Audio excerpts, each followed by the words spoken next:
Hello and welcome to the Cloud Blue podcast post-match reaction. Hopefully you can hear me and see me okay. I'm at my parents. The Wi-Fi is not good. Aston Villa weren't particularly good. I don't want to be here for very long for this podcast.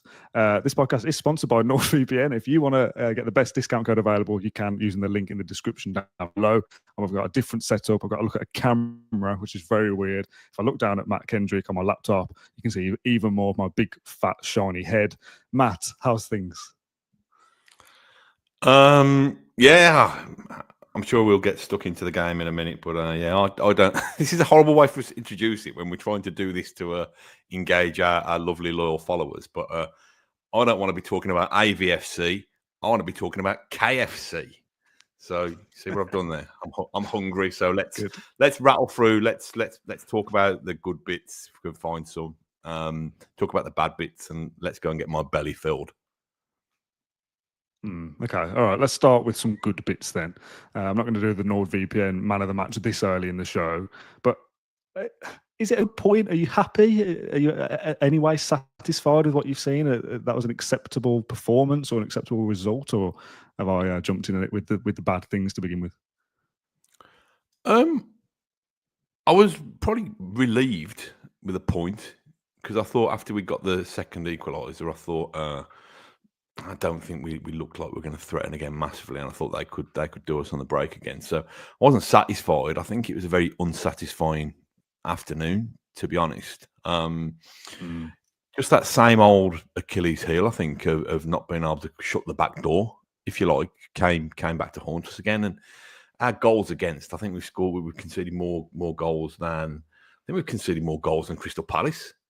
Who were in the relegation zone. We've certainly conceded more goals than our rivals in the top half of the table. And even at half time, we've had that funny swing, and think we're going to be leading at half time, and gone down the other end and scored at half time. I still backed us to score second half. I thought we could go and score a couple of goals second half, but I probably didn't think we'd be able to keep a clean sheet second half. So I suppose if we're clutching for positives, then. That'll be one. The draw was the most we deserved, I thought, today. Yeah, kind of. I still think in parts we played okay. Like I've scrolled some of the social media reaction, and there's a lot of like dreadful performance. We didn't deserve anything, and I'm not sure those things are particularly true. We've scored a couple of goals. We've hit the bar or the post from Bailey. Probably both actually, wasn't it? I suppose we've had the penalty as well, which I think is a good save. Having not seen it back apart from live in the game, that felt like a good save rather than a bad penalty miss. So we've done enough to score potentially, well, easily 3 goals, potentially slightly more. And apart from the counter attacks, I didn't feel particularly threatened by Palace in terms of them putting a passage of play together. It was that we would kind of give away possession too easily and they'd break on us, or we do our classic thing now of conceding a chance from our own corner, which is ridiculous that is still happening. So I'm not saying we were good before anyone gets it twisted. I don't think we were. But I think in another world, it only takes a couple of tweaks for us to actually win that game. And we maybe don't feel like we've played particularly well, but we've got the 3 points and that's all that matters. I think it probably looks concerning just because it's this winless run now of 6 games, I think it is, across all competitions. And it probably feels a little bit like, okay, we've had 2 weeks there, or 10 days or whatever it is of an international break to tweak things and maybe settle down a little bit. And yes, a lot of those players were either injured or weren't at Bodymoor Heath because they were playing international football, which is the level we're at now. But we've come back from a break and we don't look any different. I don't think we've kind of picked up where we left off. Yeah, listen, it's all very well saying Palace only threatened us on the break, but when they did threaten, when they did break, they were very good, and it was too easy for them. They really threatened us, and I thought it was naive, and I thought having been so susceptible to being stung on our own set pieces at Liverpool, where I actually thought we played well for a chunk of the game against Liverpool. We didn't play horrendously today. Like you said, we created enough to go and win the game. But it's just it's so frustrating that we're doing that. And listen, Palace were winning and had something to defend when I noticed it. But if you notice them on their corners, they got somebody who was defending the halfway line. And we still seem to have to tuck our fullbacks really high up. And I just think it's, why don't we learn? Why don't we learn? Even if that's the way we want to play, just just for the next couple of games, knowing that we are susceptible to it. And Palace will have seen the way we defended or failed to defend against Liverpool in that situation. And we allowed them to get the ball to Sarr, who I think probably our defence, or certainly Maatsen, who's probably the quickest in our defence who was on there today, probably would have backed themselves in a foot race against pretty much any other Palace player. Certainly against Mateta, even if they wouldn't have backed themselves in a boxing match against Mateta. But he was the one who was left on both occasions. And against any Premier League team, it's always going to be a massive battle. If you're conceding 2 goals against them, you've got to score 3 goals to win. Yeah, Mateta is such an interesting enigma to me. He had a decent season last year, scored a lot of goals in Palace's kind of good run that they had. Seems to play out of his skin against Villa, and when he picks up the ball and he's on the half turn, which is mad for a player of his size. He's doing things that don't look like a player of that size should be able to do. He holds off the ball really well, and it kind of brushes off 2 or 3 players and bursts forward towards our box at 2 miles an hour. There's part of it where, yes, he's playing well and he's dangerous. And then in the same passage of play, I think he looks like he could be playing in Soccer Aid alongside Lee Mack. He doesn't look like a footballer. Do you know what I mean? He looks like a 50-year-old has-been who's just giving it one last go. But he's dangerous and he's caused us problems yet again. And it doesn't compute in my head that those two things can be true. That he doesn't look like a footballer, but he's also pretty good at the same time. You've amused me now with your Soccer Aid playing alongside Lee Mack. I'll raise you one. He looks like he could be Jake Paul's next opponent. But the thing is, listen, he's a decent player. You don't play in the Premier League just by being a lump. But he's probably allowed to show that close control, because I think we stood off him. I think we're a little bit frightened of him. I can understand that because he's a massive unit. But where were we going? We were just talking about scenarios that Mateta reminds us of. Yeah, I'm also distracted because there is a big fat brown Labrador roaming the garden, and I'm wondering how long it's going to take him to spot me up here and start barking. So far, so good. I'll keep my voice down. Let's try and kind of go through the issues that Villa have at the moment, and some of these aren't necessarily for. But before I carry on any further, for those watching, I'm sat on a little stool thing, and I keep rocking my knees back and forth like I'm a rocking chair, and I'm not. I'm going to try and stop doing that now. Villa's issues. I don't know what the specifics are, and I'm not a football analyst. I'm not a football expert by any means. And, anyone want to come to this podcast should know that by now, that this is just supposed to be like me and you are mates chatting down the pub is the vibe. I'm not here to talk about too many specific kind of football tactic bits. But Villa have too many players operating at a 5 out of 10 at the same time. And I think you can probably get away with one player not particularly playing very well, having not as bad as saying that they've had a stinker, but Leon Bailey's not played particularly well, but the other 10 did, so we managed to do enough to win the game. I feel like there's probably 3, maybe 4 players not playing anywhere near the potential that they have shown this season or last. And those performances are all happening at the same time, and that's why Villa aren't doing as well as we would like them to. Leon Bailey continues to frustrate. I thought in the second half he was better, but the first 15 or 20 minutes I thought he was terrible.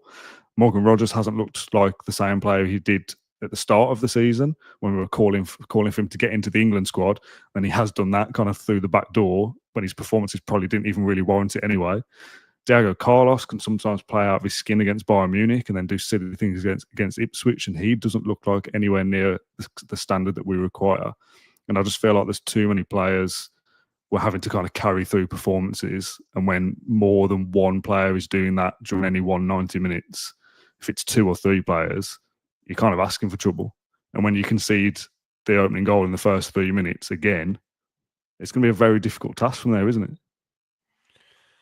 Yeah, I think you're probably relying on, if you concede an early goal, if you start the game and you're playing your way in the first 15 minutes and it's still 0-0, there's probably still lots of different ways Villa can go and win that game or go and hurt their opponents if Palace come out and play.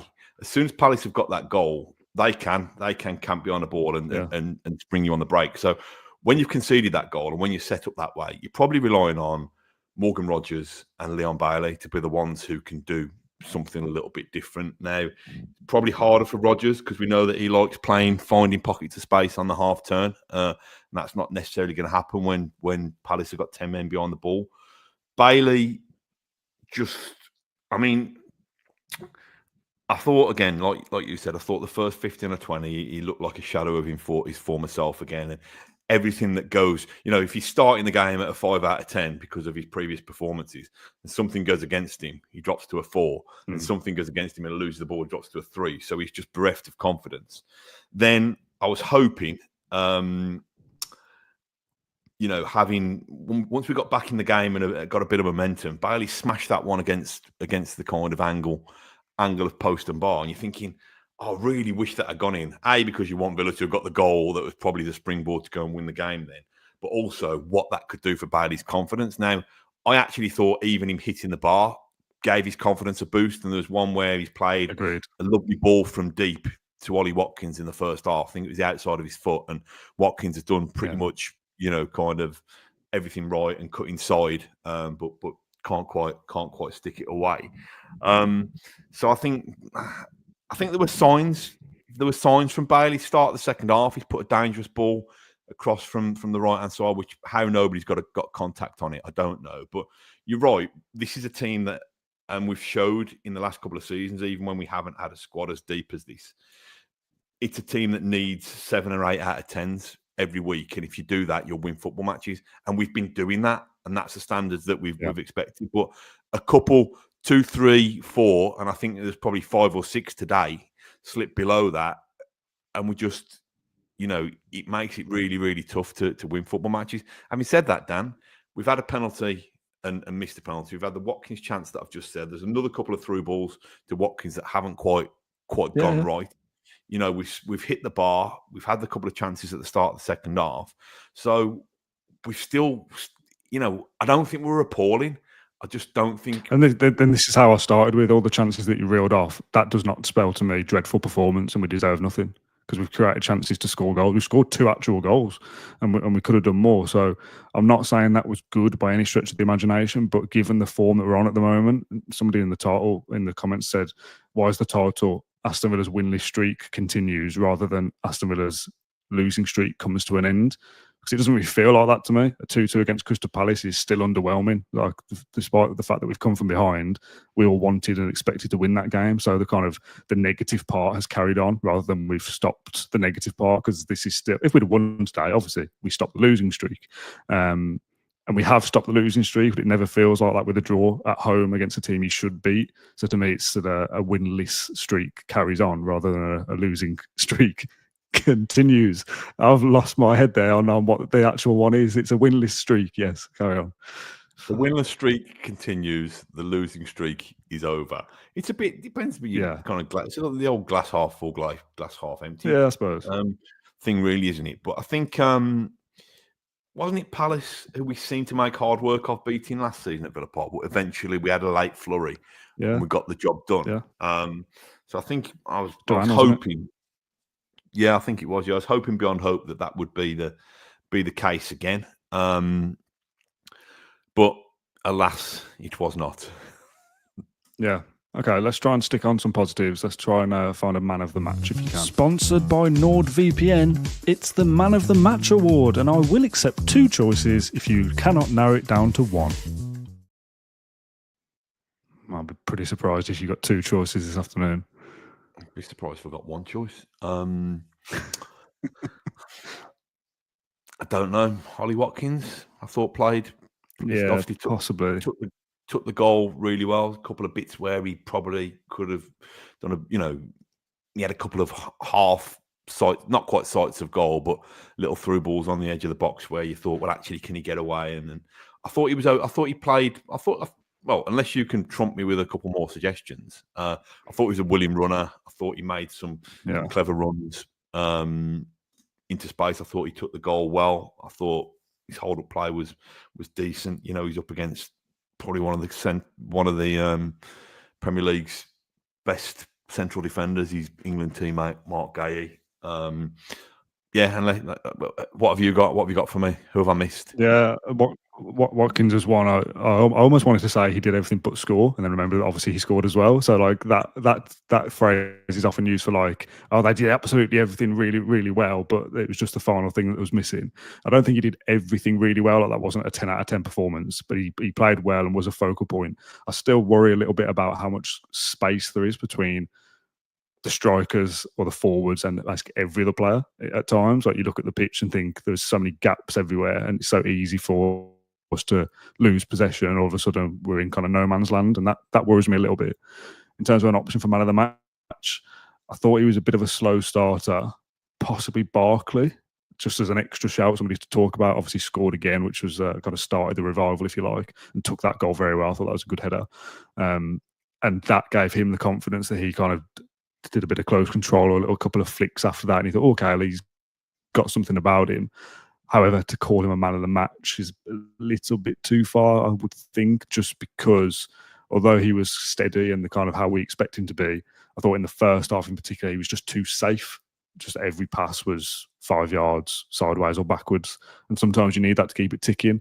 But when you're losing the game, you need a bit more verve. And I don't think he quite had that until he got the goal and then had a bit more confidence from the back of that. But we're clutching here, I think. Yeah, I think so. There was, like I said, some nice bits of close control and footwork from Barkley that prompted me to look at my nephew and said, "This boy, who's this kid? He's got a decent future ahead of him." It reminded me of Ross Barkley, Everton wonder boy. But yeah, I haven't seen John's player ratings. I can't bring myself to face them yet. But I'd be amazed if there were too many people who. Well, John can see the positives because he probably has to go to Bodymore here, Heath, and face these people every week. But if there's many fair, more, one thing.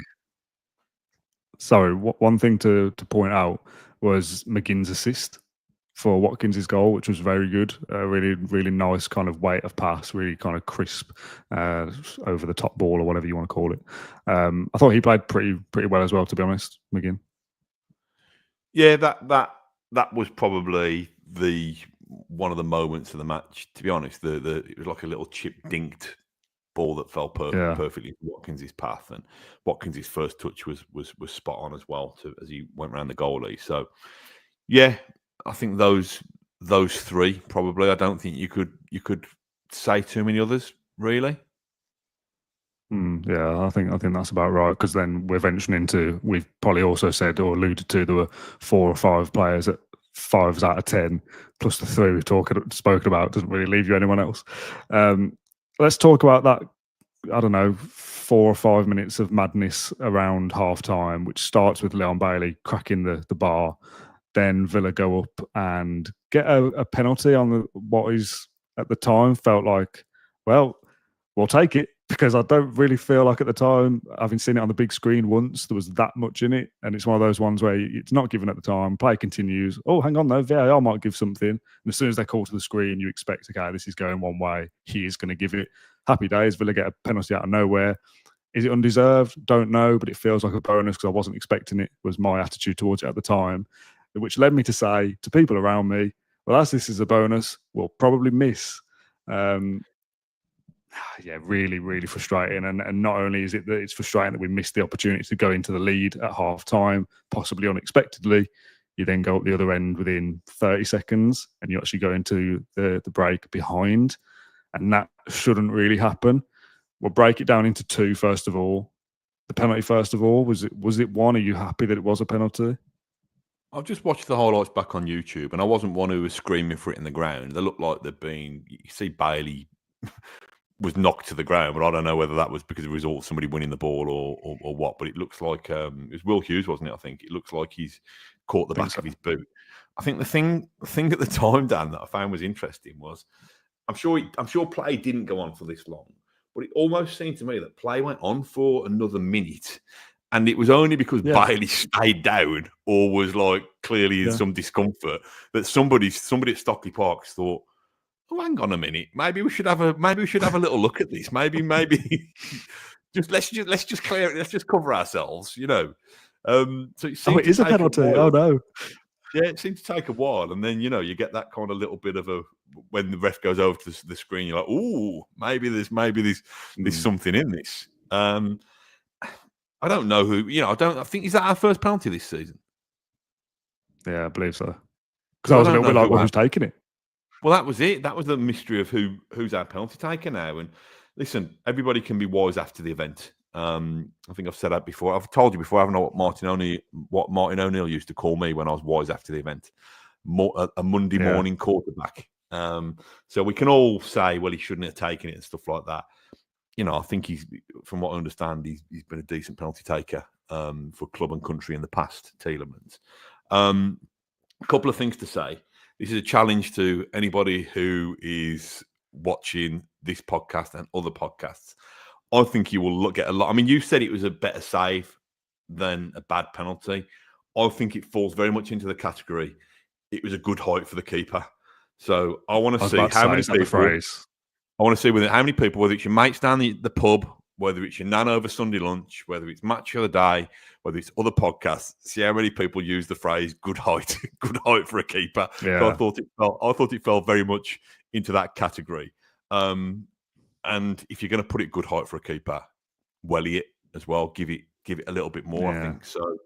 The other thing I wanted to say about the penalty was, it's easy to say this because we've seen Oly Watkins miss penalties and we've seen Oly Watkins score penalties. But if you're England's second choice centre forward now, and I was going to ask you about this.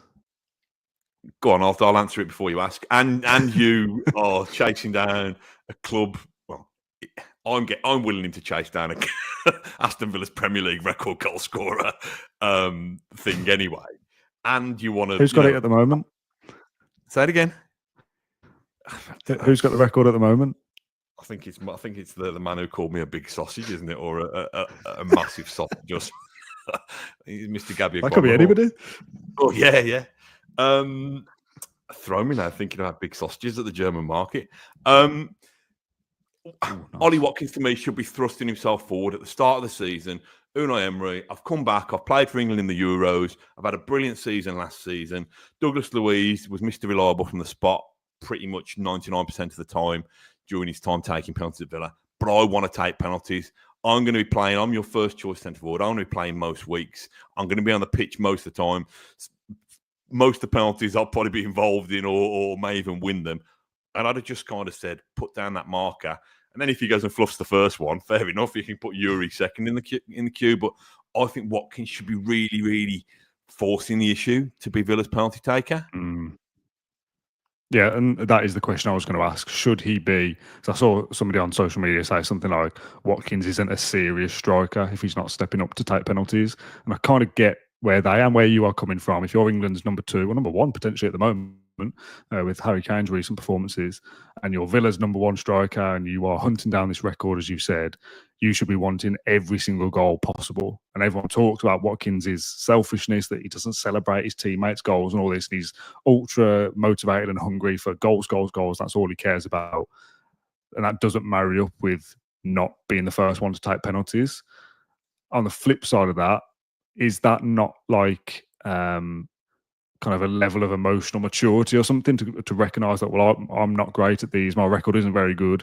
For the good of the team, Yuri Tielemans is more likely to score it than I am, so he can take it? Or is that a little bit weak-minded to not back yourself? I mean, we are, this is pure conjecture and speculation. We don't know that was the case. We don't know that that's how Watkins feels about penalties. We don't know that it wasn't worked on this week. If we get a penalty, Yuri Tielemans has been practicing them all week and he was the guy to do it beforehand anyway. There's a lot of ifs that we don't know. Which side do you fall on, though, that a striker should always want them, or the good of the team is that, well, maybe it's best I don't take it? Yeah, well, listen, we don't know, do we, that he hasn't been hammering down Emery's door all summer to say, I want to take penalties. It might have just been that the decision was taken out of his hands, but I'm not sure. Is it emotional intelligence to think that somebody can take penalties better than you, or is it a slight lack of self-belief that if penalties aren't your thing, but you're a centre forward and most days you're going to stay behind training, practicing your finishing, why don't you? And you've got the world's number 1 goalkeeper to practice against and penalty expert to practice against. Why don't you just make sure that you're really, really drilling that game? So you know, if you are an elite striker, that there's no chinks in your armor really. That you're good at everything basically.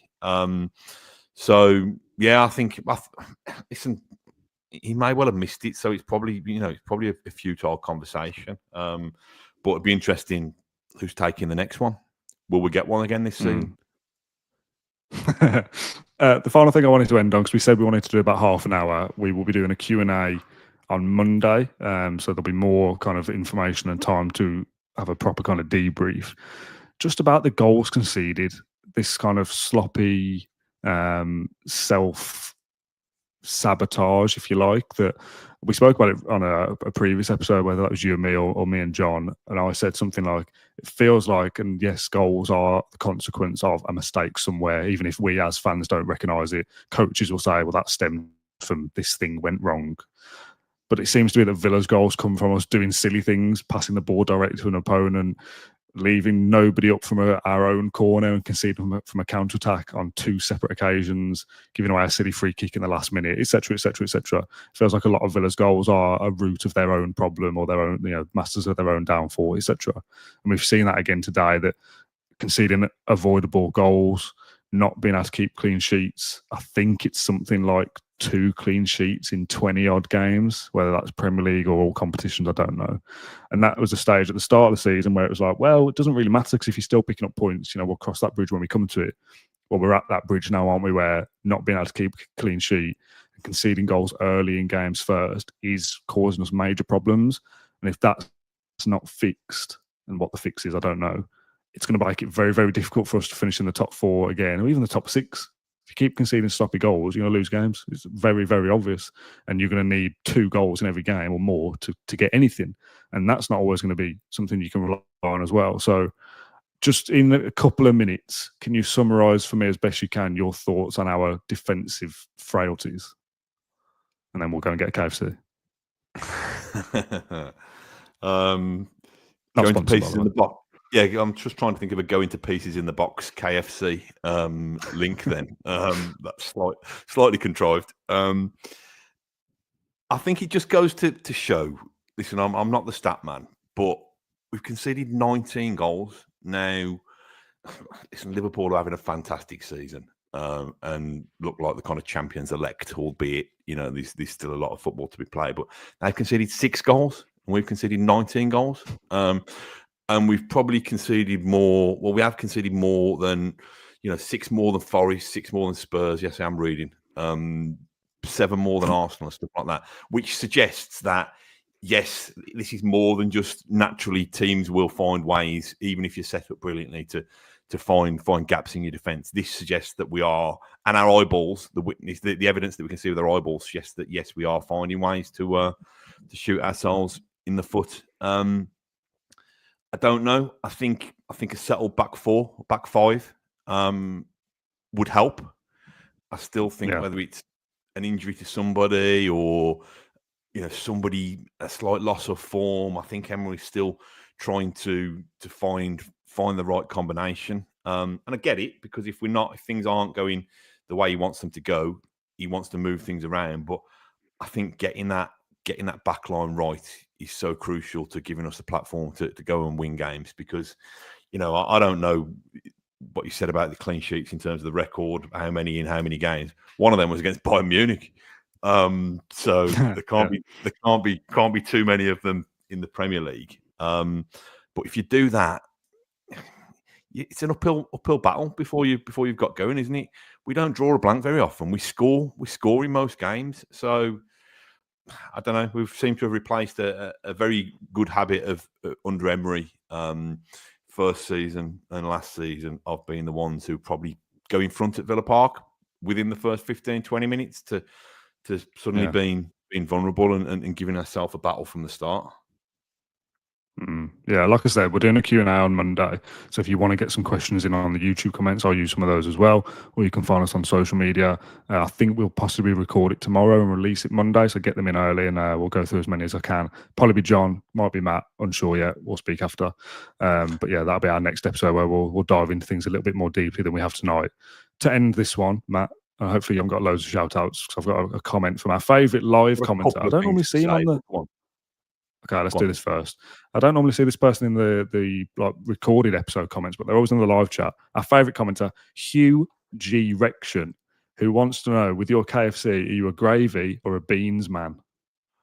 Oh, I'm going to be real. I'm going to bore you to tears now, aren't you? And say that I'm a coleslaw man. Oh, no. Is that the dull option? No. I didn't even know you could get that. So that's the last time I went to KFC. It's gravy is the correct answer anyway for Hugh G. Erection. Yeah, I'm not really. I can't really be doing that, to be honest.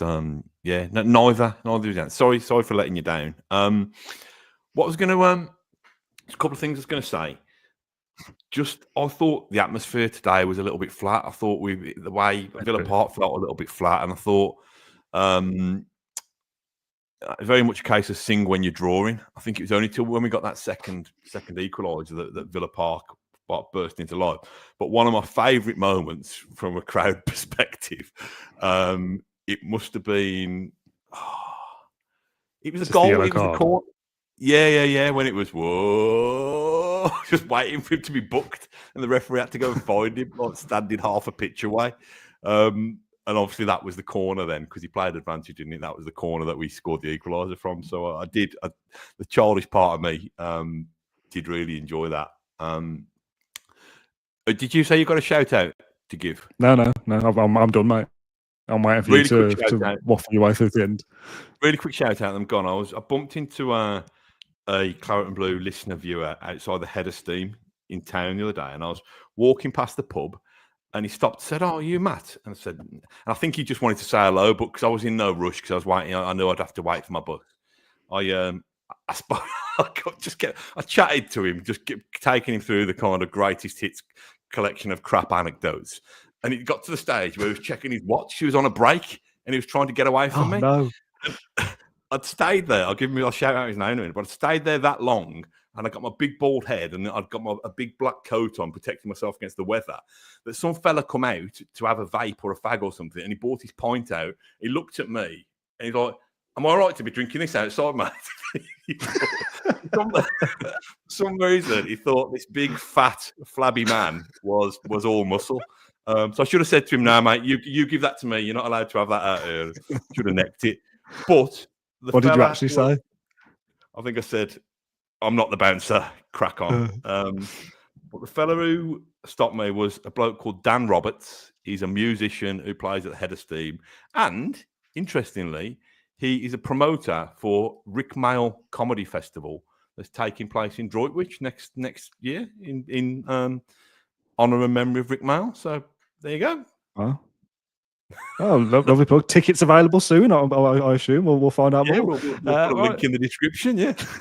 Yeah, good. And while you're in that description, you can also get the best discount code available off your NordVPN plan. Hey, there we go. Right, that'll do nicely. I've been your host, Dan Rolinson, joined by Matt Kendrick, as always, for the post-match reaction. This is very formal, isn't it? Thanks, everyone, for watching or listening to this episode of the Claret and Blue podcast. We'll be back again on Monday with our Q&A episode and then build up to Juventus midweek. Thanks for watching or listening, and we'll see you then. Ta-ra.